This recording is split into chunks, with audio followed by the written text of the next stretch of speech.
Iran పై యుద్ధం త్వరలో ముగుస్తుందట. త్వరలో ముగుసుడు కాదు, నువ్వే ముగిస్తున్నావు, నువ్వే భయపడుతున్నావు. ఇరాన్కు భయపడి యుద్ధంకి వెనకడుగు వేస్తున్నావు. మళ్ళీ దాన్ని ఏదో కామెడీ చేసి అది ఏదో చేసేటువంటి ప్రయత్నం చేస్తున్నట్టుగా కనబడుతుంది. ఆ దేశంలో టార్గెట్ చేయడానికి ఇక ఏం లేదట. ఉత్సాహపడుతుందా ఇరాన్ అంటే? ఇరాన్ చేసేటువంటి దాడులకు కంప్లీట్గా భయపడ్డాడు ట్రంప్. భయపడి యుద్ధం త్వరలో ముగుస్తుందని చెప్పేసి చెప్తా ఉన్నారు. సో కానీ ఇరాన్ తగ్గుతుందా? ఇరాన్ అసలు తగ్గే పరిస్థితి లేదు. ఎందుకంటే ప్రపంచ దేశాలన్నింటినీ కూడా అతలాకుతలం చేస్తుంది ఇరాన్. సో వాళ్ళ దగ్గర ఉన్నటువంటి ఆయుధాలన్నింటినీ కూడా వాడుతున్నారు. ఎందుకంటే వాళ్ళ దగ్గర ఉన్నటువంటి అన్ని పరిస్థితులను కూడా అంచనా వేస్తున్నారు. అందుకే అమెరికా కానీ ఇజ్రాయెల్ కానీ తలొగ్గుతలేరు వీళ్ళు.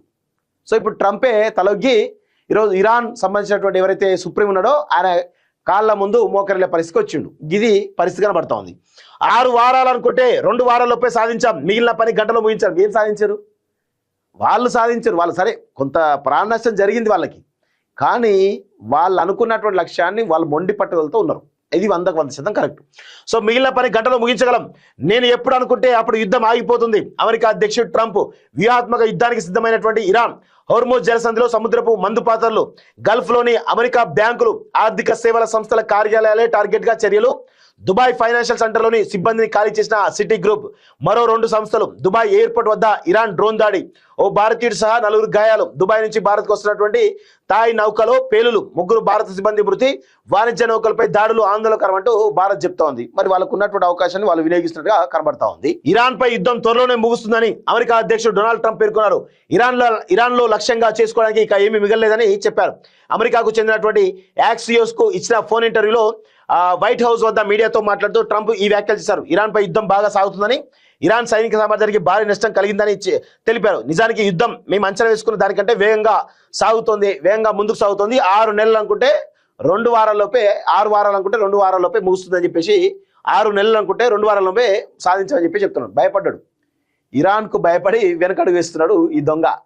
అంతే తప్ప ఏం లేదు అక్కడ. ఇంత డిస్కషన్ తప్ప ఏం లేదు అక్కడ. వాణిజ్య నౌకపై దాడి, 3 భారతీయులు మృతట. హోర్ముజ్ జలసంధి మీదుగా ప్రయాణిస్తున్నటువంటి 3 వాణిజ్య నౌకలపై ఇరాన్ బుధవారం దాడి చేసింది.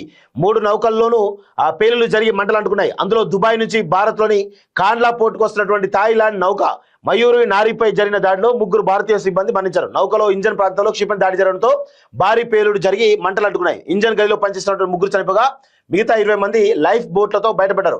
వారిని ఓమన్ నౌకాదళం రక్షించింది. ఇక హోర్ముజ్ జలసంధి మీదుగా ప్రయాణిస్తున్నటువంటి బ్రిటన్ రవాణా నౌకలను డ్రోన్ దాడితో పేలుడు జరిగి మంటలు చెలరేగాయి. అందులోని సిబ్బంది రక్షించామని UK maritime trade operation centre వెల్లడించిందంటూ చూస్తున్నాం.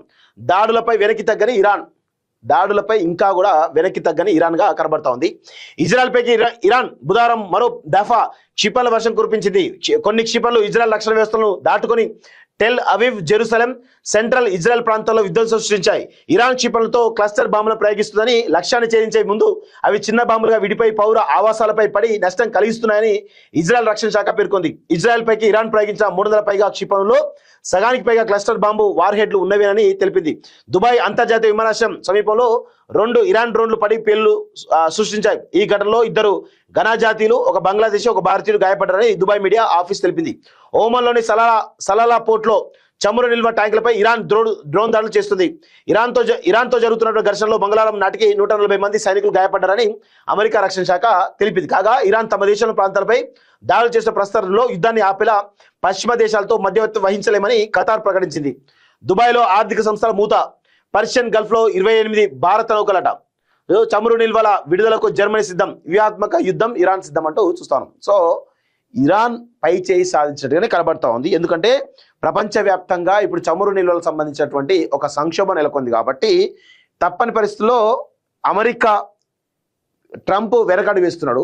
ఆల్రెడీ ట్రంప్ పోయి ఇరాన్ సుప్రీమో దగ్గర మోకాళ్ళ దగ్గర నిలబడ్డట్టుగా కనబడతా ఉంది. ఇక ప్రాధాయపడుతున్నట్టు కనబడుతుంది. బయటకేమో మేమే ముగిస్తామని చెప్తున్నప్పటికీ కూడా ప్రాధాయపడుతున్నట్టుగా కనబడతా ఉంది. సో ఇరాన్ పై చేయి సాధించినట్టు కనబడుతుంది. ఈ 2 అగ్రదేశాలు నిలబెట్టుకొని ఇరాన్ ఒక పై చేయి సాధించినట్టుగా తెలుస్తా ఉంది. హోర్ముజ్ జలసంధిలో సీ మైన్స్ అట.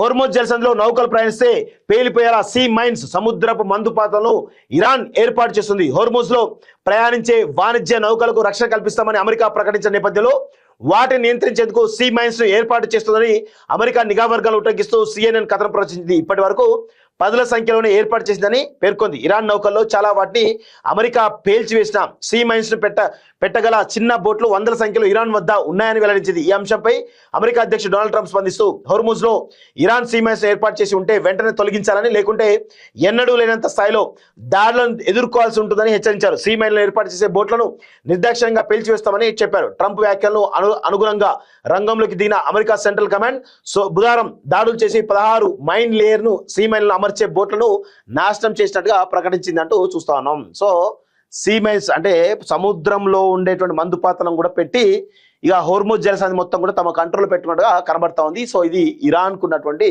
ఒక బలం. ఆ బలాన్ని వాళ్ళు ఏ విధంగా వాడాలో ఆ విధంగా వాడుతున్నట్టుగా కనబడతా ఉంది.